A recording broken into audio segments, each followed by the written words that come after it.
I'm ready. Hi, this is Pete Ekman with the RoboZone podcast. It's been a hot minute since I have had a podcast. The summer in Michigan has been beautiful, and I needed to take some sanity time.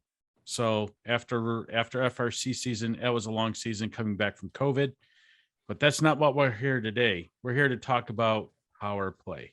Let's get some introductions done first. Chris, please introduce us or to yourself. Yes, sir. My name is Chris Summers. I am one of the coaches of the Loose Screws, team number 5237, and it's always a pleasure to be back on your podcast. I look forward to every year. I think this is the fourth year, Chris, that we've done this together. Third or fourth year, I can't remember. I think fourth. Yes, and we'll see if your dogs make it a surprise entrance, as they always have. I've always enjoyed it. You'll probably hear them barking. Yes, we will, but that's fine. It would not be a proper podcast, especially for FTC, if it didn't. So next up, we got Jen. Jen, please introduce yourself. Hey, Jennifer Solarius from Heartland Robotics. I am the FTC admin, have been for 5-6 years. We have teams 5290, the Steel Eagles, 5957, the Sonic Eagles, and 15104, the Static Eagles. A lot of Eagles in Michigan. There are a lot of Eagles in Michigan. So There are and a lot. Finally, last but not least, Ed. Ed, please introduce yourself. My name is Ed Wynn. I am the FRC coach in Heartland, along with Jen. But I'm also one of the primary mentors for all 3 FTC teams. Sadly, my wife will no longer let me disappear for 9 months out of the year, so I don't coach FTC anymore. But I'm heavily involved, and my heart kind of started there. So I like it. Plus, mentoring an FTC team as an FRC coach is always great because you get to know the kids, and we'll go into that. That is true. I actually kind of look at it as some extra time to acclimate them to the program in the way that I want. There's a joke there, Ed, but I'm not pulling the trigger on it. So I don't know what you mean. I'll have to get used to you in order for you to get to FRC. I know. I just was pretending I did. Oh, okay. There we go. I'm an acquired taste. If anyone can't tell, me and Ed can joke around with each other. We've done it for hours, so it's fun. But that's not why we're here. We're here to talk about Power Play. So 3 days ago, today's Wednesday, 4 days ago, Power Play came out. Now, Chris reached out to me and said, "Hey, Pete," like a month ago, said, "Were we going to do our reaction video?" And I said, "Yeah, we're going to do it. We've done it every year. Why not do it?" Right. I'd like to cover more FTC along with FRC, but it's hard to get people to volunteer themselves to come on a podcast, but we'll work on that. But I was sitting on the couch and I was watching TV, and I had this thing come over me, goes, "Something's going to happen today." I couldn't remember what it was. And then I scurried on my TV, which is smart TV, to get to First Inspire's YouTube channel. Now, they didn't update it and have a release, trailer kind of thing. So I kept refreshing the TV at right after 12, and I saw the video pop up, and I watched that video 3 times, the animation, game animation. So I'll give my input last. Chris, what did you first think about the game animation itself? Not the game yet. We'll get there, but the animation itself. I think definitely a lot of things that you immediately wanted to go to the rule book and clarify. There's like a signal sleeve, but then a beacon, and then what? Like, you got 2 things going on in the field? What's the signal sleeve? Is that another thing you can 3D print? What million things going on in your mind? It can make a circuit, and it showed like a white line go through that. I'm like, is that a set path, or is that any path? How does that path work? What? So it's a lot of things that we needed to check up on. Right. Jen, what was your first reaction to the video? Watching that was I think my jaw was on the floor. In all of the years I've watched these game drops, I've never seen a field like that. And even before they kind of started talking about how things might happen, just the pure obstacles in the entire 12 by 12 is completely new, and we've never seen that before. Ed, your first reaction? I'm half there with Jen. My first reaction as I watched this unfold was, oh, more stuff. Oh, more stuff. Oh my gosh, more stuff. And the whole time I'm sitting there going, oh man, this is going to be hard. It'll be really fun, but it's going to be hard.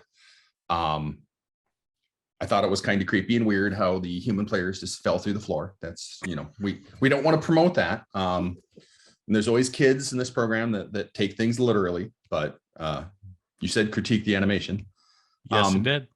I one of the huge takeaways just from watching that initial video was this year, the fact that autonomous isn't worth more for doing the same kind of stuff. And that just got my mind spinning about prioritizing and how we're going to do all this. But that soon got swamped because there's so much stuff on the field. It took me a couple of days to even figure out kind of where to start. So this is going to be an interesting year. So I kicked it off. I paused it and then went and grabbed a pen and paper, as I always do as a mentor, especially with FRC. That's the first thing we do. We start writing how to score and what the points are. Cause it's, trying to get to the meta, trying to figure out how many points we can score. And I was like, I'm not even trying. I'll wait till the podcast happens and then I'll start writing things down, because there were so many ways to score and so many different factors. Yeah. And having read through the rule book now on kinds of the do's and the don'ts, it's very hard to figure out what you can do in both auto and teleop, just because there's going to be so much congestion and things you can do and can't do to block and to move scoring elements and that kind of thing. In previous games, you could easily say, oh, this, that, boom, 45 points is the target. I don't know what the target is for this guy for like auto and stuff. So Chris reached out to me earlier and he was sending me a Facebook message and said the max score was 314, right, Chris? Yeah, I did the math, looked at it, and just because the max score says 314, I doubt any match is actually going to get close to that without penalties, that is. Yeah. A lot of D-scoring, because you can't D-score, right? Nope. You can't interrupt with placement of a cone. I think they made the terminology easy this year too. And it could be a major or a minor penalty, depending on where you D-score. Right.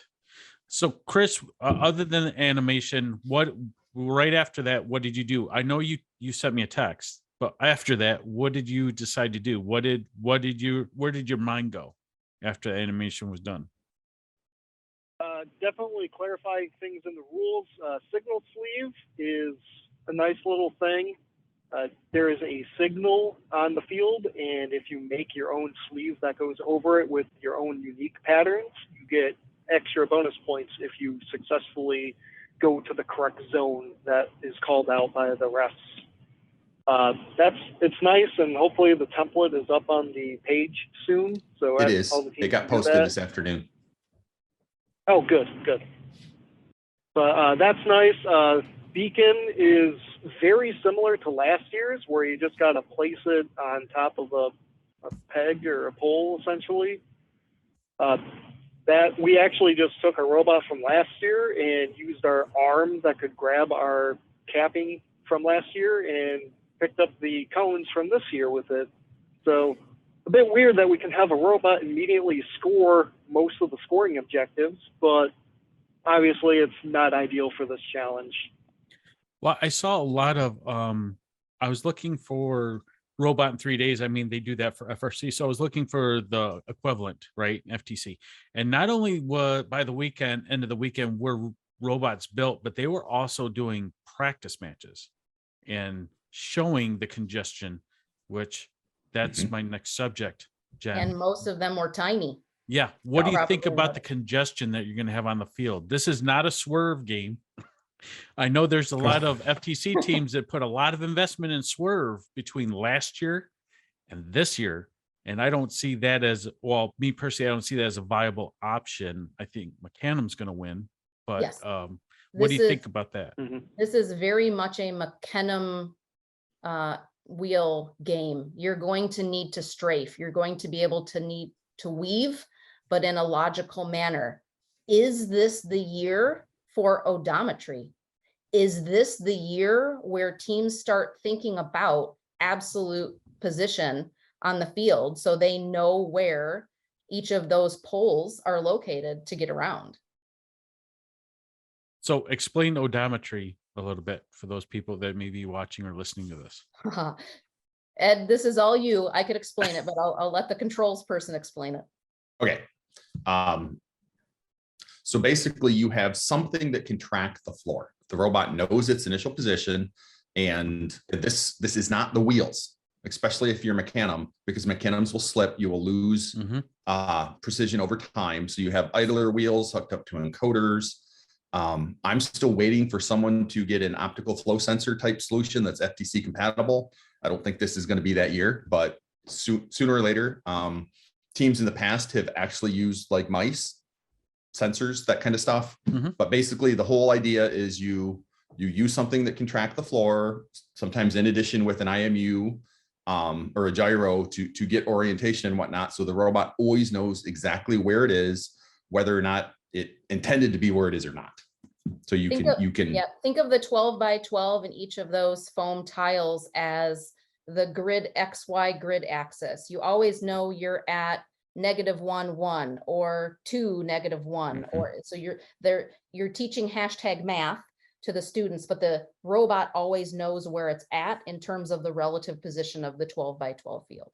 So the next question I'm going to have now, me and Ed, our teams go back. They shared a nav pod with us. We used it last year for Swerve for FTC or FRC. I'm sorry, worked really well. Yeah, it was awesome. So you talked about something similar to that, right? But in that case, right, we had indicators on the floor. So this doesn't have indicators on the floor. So how is something an odometry? Odometry, sorry. How are you going to enact that on the floor if there's not a piece of tape or reflective tape or something of that nature? Because we get to position the robots on the field. Okay. So since we have control of where we can place it, the different autons basically can have a hard-coded start point, and you put the robot in that spot and you pick that auton. And failure to do that, choosing the wrong auton or putting it in the wrong spot, will create wonderful hilarity, which we all enjoy, but tends to lead to suboptimal outcomes. Which is what I'm going to call is probably at the end of this very, very season, the compilation of the flung cones. So if it hits one and it flings the cone off, I'm sure there's going to be some great YouTubes of flung cones. There has to be. I'm surprised there's not a helmet rule. Like even in the animation, one of the guys ducked. Okay. So yeah, it's going to happen. You got a spring loaded, right? Oh, yeah. Spring loaded. Yeah. So you get that thing, flicking. I'm just waiting. Hard. And plowing is legal.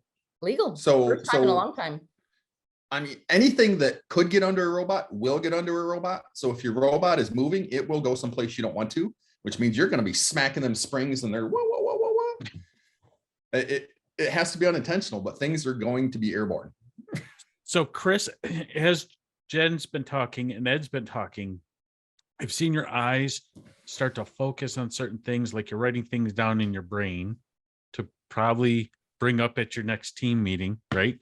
But you said that you guys used your last year's robot, tried to play with it as far as the gripper and that type of thing.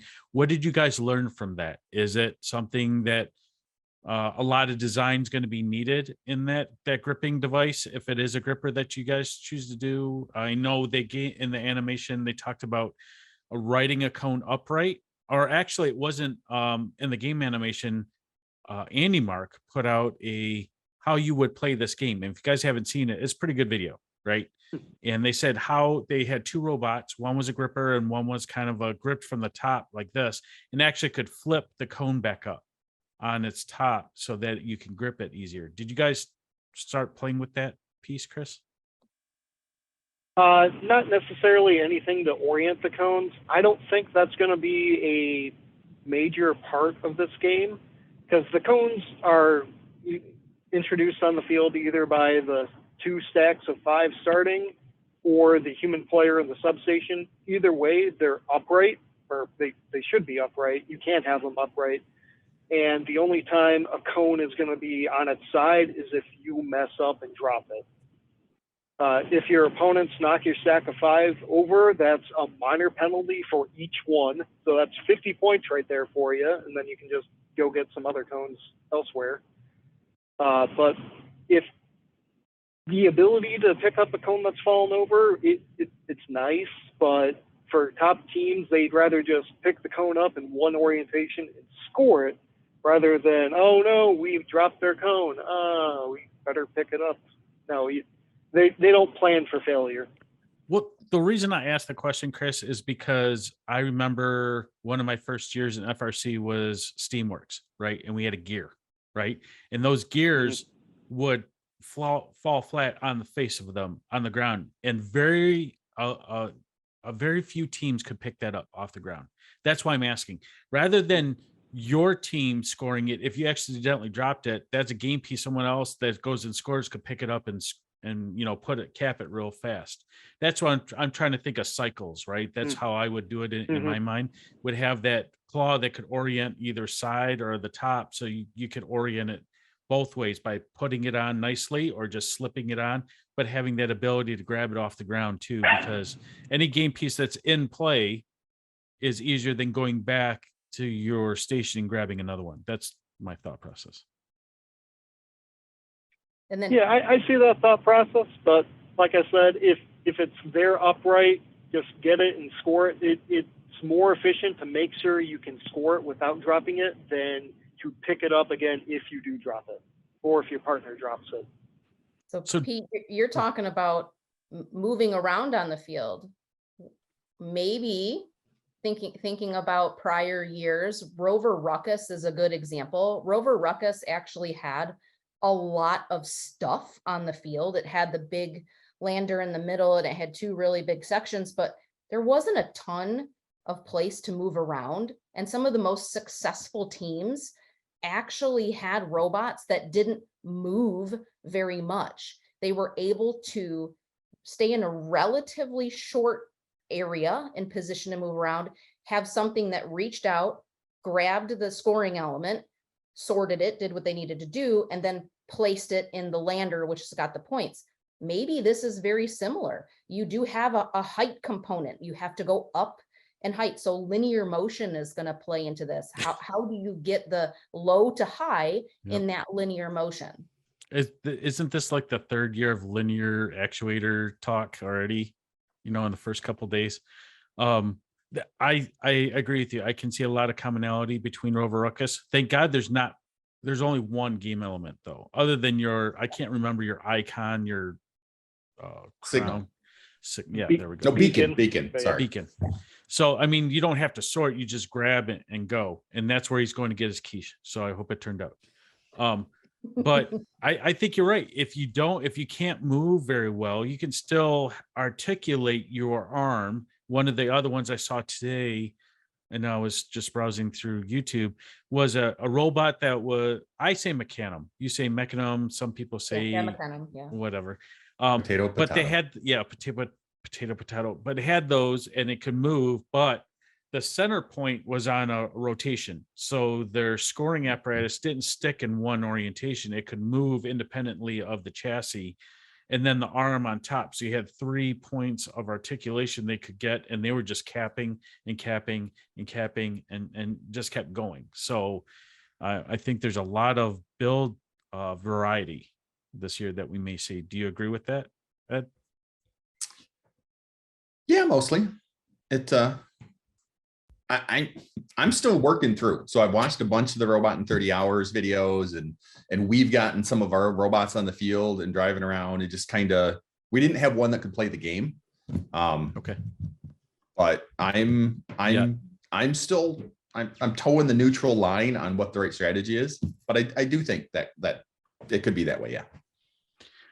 So Chris, you don't interact with FRC, right? You're strictly FTC, if I remember correctly. Is that about right? I mentor the Bedford High School team, 1023 Bedford Express. Oh, Chris, Chris, I think we live right next to each other now, because I moved to we're in Calhoun County, right? I think Calhoun County. We in Calhoun County? Yes, she's nodding. we're in Calhoun County now. So now Bedford Express is right down the street. So I may have to come watch your event and see your team compete. But other than one of the things that I wanted to bring up is that I am very impressed about FTC teams already having things running, whether it's last year's robot with the manipulator on it, but something I think FRC teams can learn from the FTC programs is because the FTC, this is the fastest I've ever seen something running a practice match or something like that. Usually FRC, it takes a couple days, maybe a week, right, to get it. I think one of the things that FRC teams is, and I will promote as much as I can, is try stuff with last year's robot right away. Don't worry about reprogramming everything from scratch. Don't over engineer something. Some of the simplest designs I've seen thus far are very viable, at least from my opinion. Do you agree with that, Chris? Is that something that we can learn? Yeah, definitely. If your robot from last year can somewhat do the challenge for this year, try it out, see what it looks like. You can definitely learn from it. Like we learned, hey, our grabber doesn't have the greatest range. Maybe have a grabber that increases the range, or it's easier to pick up the pieces. Just definitely learn from your prior year robot. You can always use your robot for events, show it off to companies. It's always worth keeping your robot around until you get a new robot. At least one. It's not.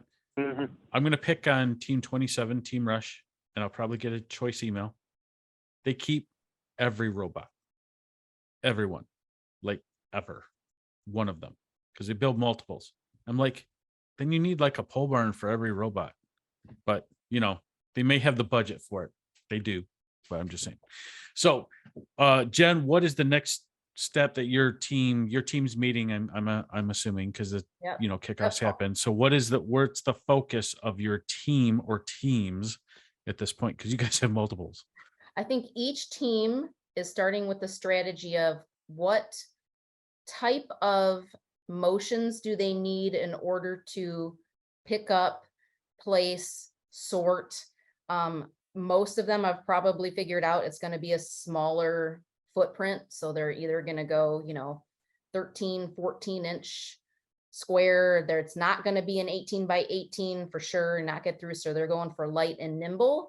Now, because of the packaging constraints, it's what type of linear motion or twisting or turret type are they going to think to get to the capping element and the grabbing, taking into account that you start with a stack of 5 and you can only use one at a time. So there's already kind of a lifting motion in with that too. So they're just kind of in that combination of strategy.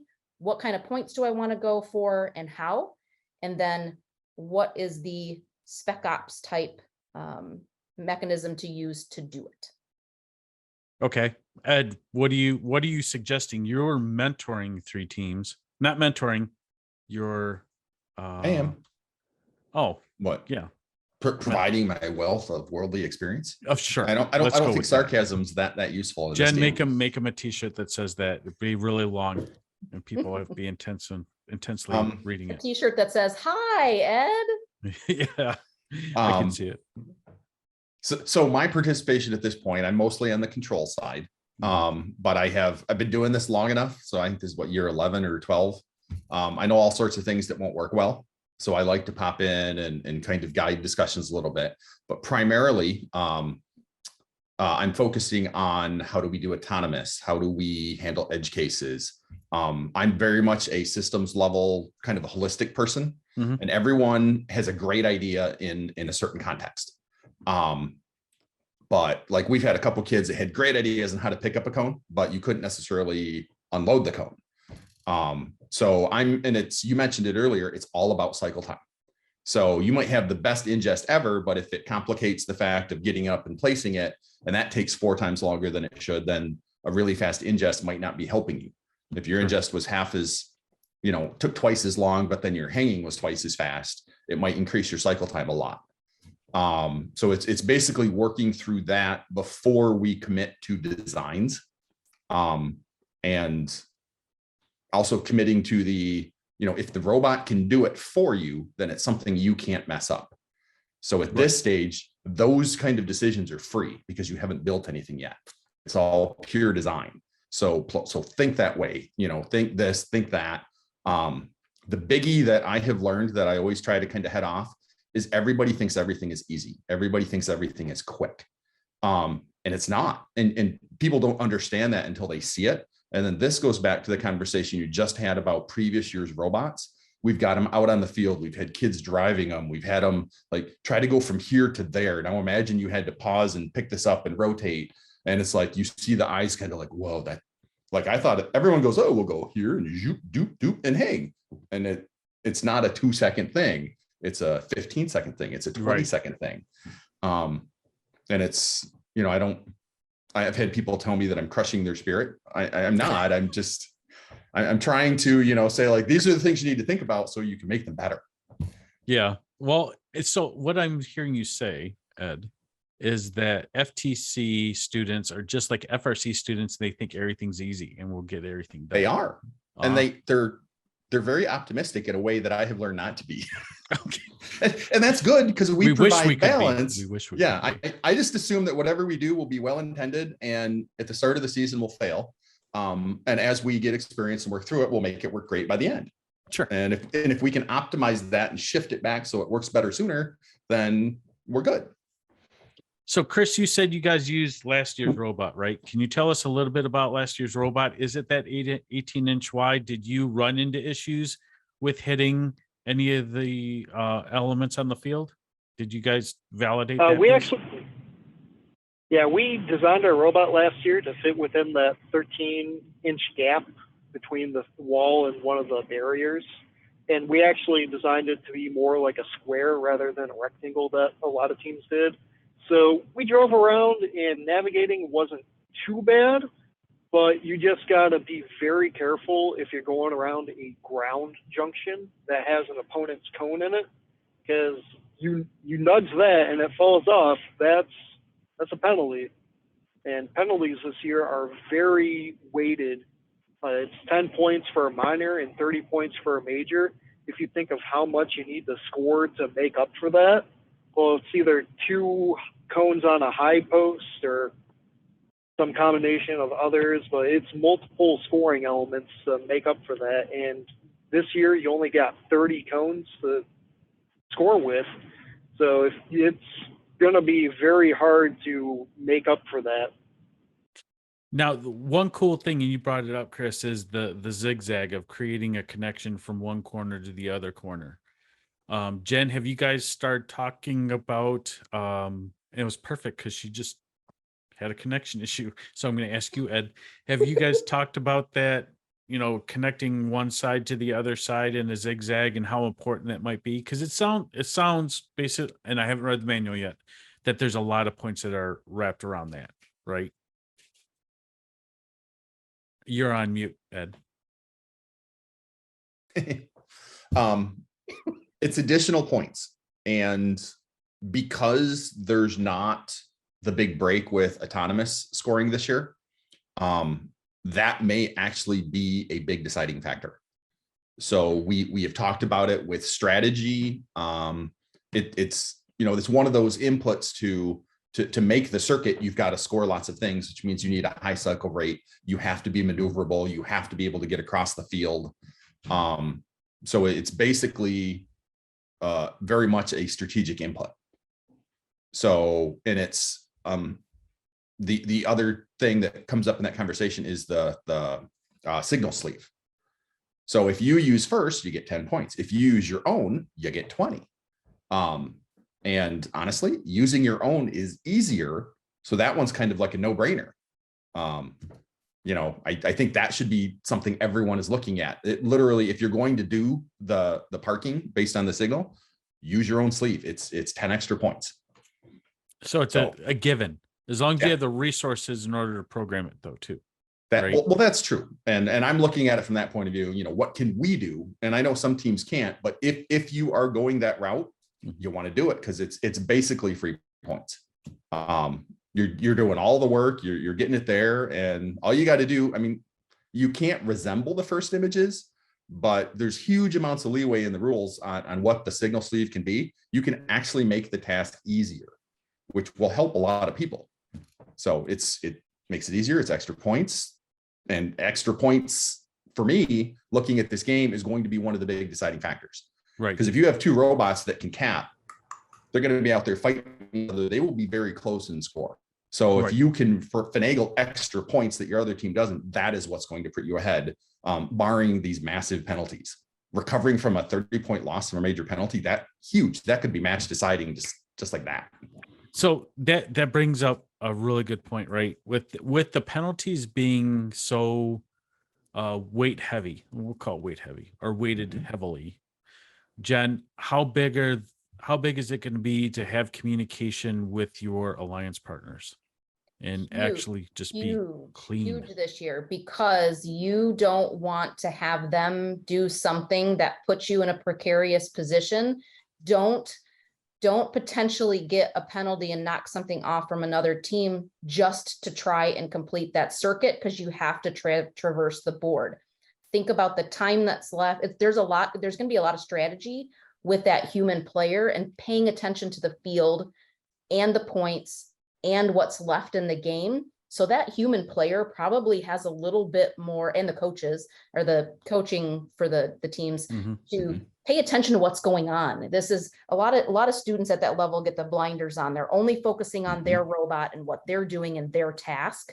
But if they do that, they may impede the score holistically by going and doing something. So there's probably going to be a little bit more focus on the whole field instead of just this one little section that they're working on at that particular time. Okay. So communication is key. Very much so. So let's build a list. If someone's new, we always try to help the new mentors, right? Someone just signed up, they're a new dad on the team, maybe another mentor left, and now they're at the helm, and they got to guide the ship down the path. Let's give them a bulleted list of things they need to do, right? So Chris, what would be the first thing that you would instruct a new mentor to do? Wrapped around this game, like how to build the robot. What is the key thing they need to make sure that robot does? Go. I say read the rules, understand all the penalties. Just make sure you don't get a penalty. That is key for any new mentor. Just read the rules, memorize everything, understand the scoring. Then you can start focusing on your robot and how to avoid that. Like a small chassis would definitely help you avoid knocking over a cone. What about robot specific? Let's give you a chassis. What chassis? What you said, a smaller chassis would be one that you would recommend. What else? What about the drivetrain? Would it be a tank drive? Would it be a Mecanum drive? What would you suggest? Definitely Mecanum. No reason not to. The mobility that Mecanum provides is so much further than anything else, like H-Drive, Kiwi, Tank. My kids are like, oh, Tank? I'm like, no. Don't even entertain the thought of Tank. No. Just Mecanum. No reason not to do it. Small chassis is good. Think of your cycle times next, of how fast you can pick up a game piece, especially since there's only one area where your human player can introduce a cone. You want to get there, grab it, and leave so your partner can get in and grab it. The worst feeling is when you're trying to score your robot and your partner is sitting there blocking you from getting your game pieces. It's like, you just want to push them out of the way, but you can't. They got to score their things, and you got to be gracious and professional. So just get it, get out, make it quick. And have lots of patience. Lots of patience. Yes, definitely. Okay, so Jen, now we talked about the chassis. What would you recommend as the picking up? What kind of control? What kind of structure would you recommend? I know you talked about linear motion earlier. Linear motion. What would you recommend for that piece? That's hard. So I always like to pair those with what is going to be their strategy. What is going to be their main strategy? Are they going to do one particular task and part of the field, or are they going to try and be holistic? Because some of the teams that do the best are the ones that have the ability to do multiple types of strategies so that they pair well with their alliance partner in the match. If you're a one-trick pony and your alliance partner has the exact same one-trick pony strategy, you're constantly going to be getting in your way. So think about the different ways that you can score, and then think about the type of actuation or the mechanisms that can be more holistic in that way of scoring. That's how I look at it. Try to be a little more broad than one specific silo deep.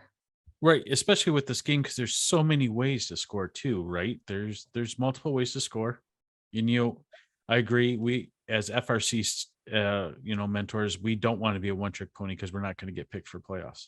Correct. That's not gracious professionalism. That's just the truth. There may be teams that all you have is a bulldozing bot in week 1 or week 2, but they're really good at doing that. And if you happen to pair with a team that can cap at the middle constantly, then that team goes and bulldozes in the corner, and this team goes and caps. There's nothing wrong with that. Think about all the different ways that you can score and become drivers in the most efficient ways of doing that. Sure. Ed, Mr. Control Guru. Yes. What would your recommendation be? So we have a chassis, we have a way to pick up and possibly deliver. What is your next recommendation? So it sounds nice and generic, but my recommendation is make it as easy on the drivers as possible. This field is going to be a mess. The springs are a particularly interesting challenge because whether you have a cone on there or not, you'll get a different level of floppiness. To first credit, they actually call out that as these things wear, like at the beginning, they might actually be tilted. So you can't count on things being where you think they are, right? Especially with the new field.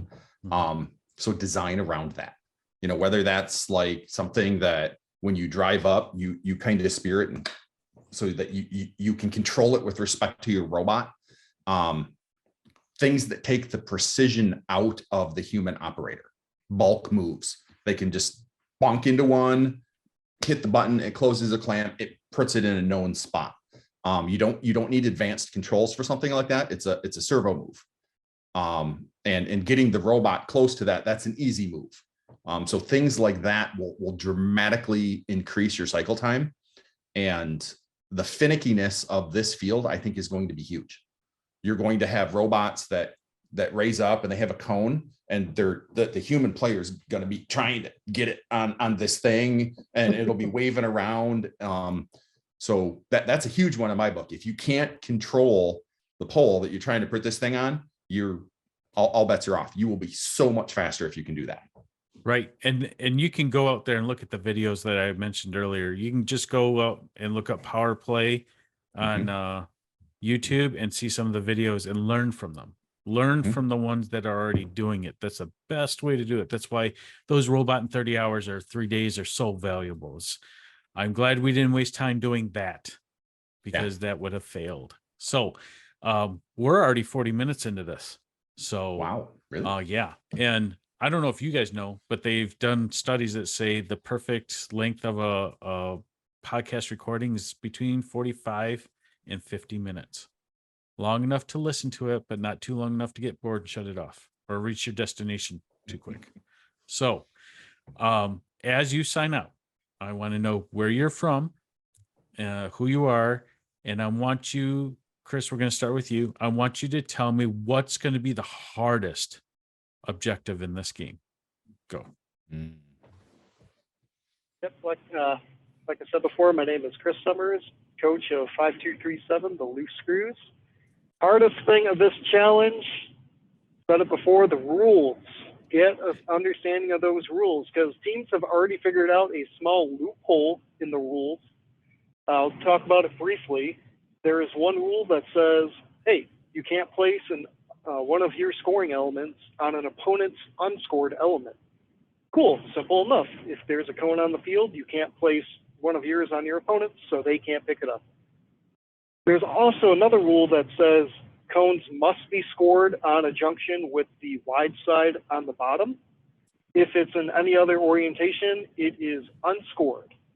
So if you place a cone upside down on a pole, it is considered unscored. Meaning, if an opponent tries to then score one of their cones on it, it is a penalty and it is still unscored for them, because to score, it needs to be either on the junction or on a cone that is scored on the junction.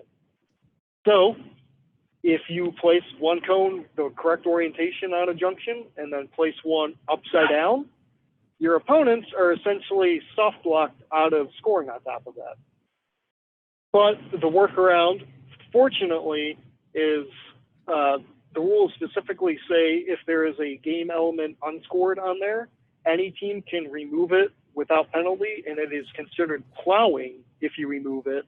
Mm-hmm. So if be ready for this type of strategy. If you can remove an upside down cone from a junction pole, especially, since it's plowing, that doesn't count towards your one cone limit. So just be ready to remove an upside down cone. Or likewise, if you want to strategize for that, we might get further clarification that you can't intentionally place a cone, or it's considered forcing your opponents to break a rule. But get ready to remove that, because that could lock most teams out of scoring a cone on that. I'm willing to bet that they go back and make a clarification. Me Hence too. the compilation really of the hope they flung do. cones. Go ahead, Chris. What were you saying? Yeah, I really hope that they clarify that that's not a strategy they want to do, because that goes against, I imagine that goes against the spirit of this game, where you want to be placing cones back and forth on a junction, not, oh, they placed one upside down, we can't do anything with that, we're locked out of it. But another thing I'd like to say is this game is definitely going to be strategy heavy and possibly even a defensive game. You think about it, you got two top teams, they're scoring all of their cones in auto. So if they can score 6 cones in auto, 6 cones in 30 seconds, they can easily score the remaining 20 in like a minute. So that's a minute of dead time, and you're almost penalized or discouraged from scoring too quickly, because then your opponents could place their cone on top of it, and then they get the junction bonus, they get the circuit bonus. It's going to be a defensive game. Get ready to strategize. Make sure your partners in every match have a strategy. Go in, make sure you follow it, or make sure you have backups ready to go. It's going to be a strategy game. I love robotic season. It's so fun. I remember Clinton Bollinger taught me this one back in I'm going to say bad words, Recycle Rush. I hate that game. I like that game. The gentleman's agreement about the pool noodles. Yeah, let's not ever go there again. First, please hear me. No Recycle Rush this year, please. No, don't do it. All right, Jen, you're up next. Who are you? Where are you from? And then what do you think the hardest part of the game is going to be? Jennifer Solarius, Heartland Robotics. I am the FTC admin for teams 5290, the Steel Eagles, 5957, the Sonic Eagles, and 15104, the Static Eagles. And I think the hardest thing this season is it's going to see students creating new and unique ways to solve the problem to stack. I think we've seen a lot of stuff as evidenced by the videos that in 30 hours, there's all of these creations already. I want them to take those to heart, but I want them to think of something new and innovative. And that is going to be hard. I want them to think outside the box and also do well at the same time. So to me, I'm looking forward to what's something that's really cool and out of the box that nobody has done before, and it works and it does well. Perfect. Okay, Ed.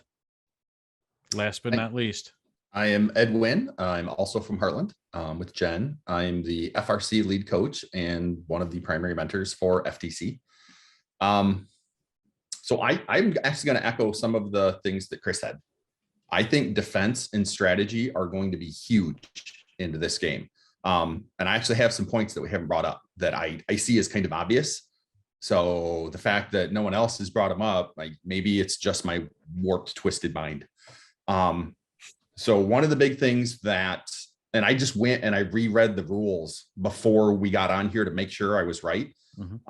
That the signal cones, the 4 of them out on the field, aren't cleared after auto, and you can't score them. They're basically debris. 0 points. 0 points, and they're in the line of travel. So one of the big things that gets me is that you are so corridor constrained that if you have a normal size robot, 18 by 18, a single cone pushed up against the edge will prevent you from entering one of the corridors enough that you could then translate sideways. Plowing is legal. So just moving some cones around, the free signal cones, when you're going across the field to try to place a few to give yourself a path to a circuit, you can plow through any other cones that are over there, which flip them potentially, but also basically take corridors out of service in a way that's not illegal. Because you can't block all of the avenues of other robots with your robot, but that doesn't mean you can't make it hard. Right. So like on either side of someone's substation, you could push a cone in, which may prevent robots from coming in and sliding over. And then if you park yourself in front, you're not preventing access. They just got to go through those cones, and that's their problem. But it makes them take a lot longer. They got to go around, come in the sideways. And in doing so, they're plowing the cones through and probably messing up the orientation of the cones in their own substation.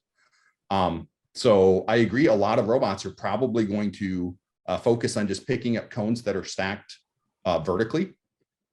And so if you can mess that up, you can take them out of commission and make it much harder.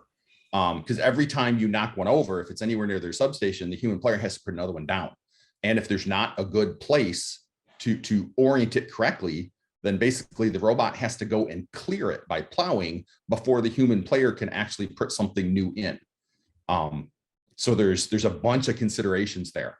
And I don't think at the beginning of the season, we're going to see much of this, but I think as we progress, especially as we get to states, I think if you have alliances where you have one team that's good at scoring and another one that may not be, that lesser scoring robot can do a lot more damage slowing the other alliance down, and it won't be hard for them to slow the other alliance down.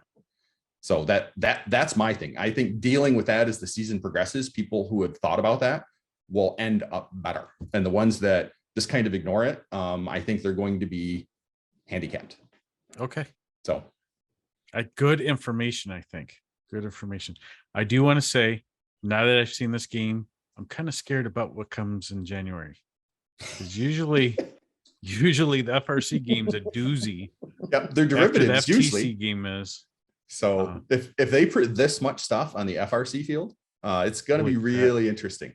And I got to disagree with what you said earlier. I think this would be an amazing game for swerves. Just because mechanics. Well, yeah, and swerves at FTC are always a very complicated, rarity. But if you had one, it would be great, because mechanisms slip, especially when you're plowing into cones. It makes navigation much harder, and swerve is better for that. But swerve is really hard in FTC. Yeah, but I would love to see some. I know I don't work for First, but if I was for First and seen the importance swerve has been, at least in the FRC world, and it's taken over. The cost of getting into it is the biggest jump, right? So there's a lot of teams that can't do it. But I heard through the rumor mill that they're trying to do something anti-swerve this year. So I didn't say that. We've actually got a really cool design coming for the FRC this year. I'm sure you do. I'll be happy to see it. come January. But I want to thank all you guys for coming on board tonight. Talk about FTC. We'll catch up with you guys in a couple weeks. I'll schedule a follow-up call, see where your teams are, get some input from other teams around the first in Michigan, as well as other teams outside the state of Michigan. If you're watching this, you're outside the state of Michigan, you can hit me up. We can bring you on board. You don't have to be in the state of Michigan to be on this podcast. So thank you guys. Go out there. Hopefully Chris took some really good notes and might be putting some stuff on his robot that we talked about today. So thank you very much. Thanks, Pete.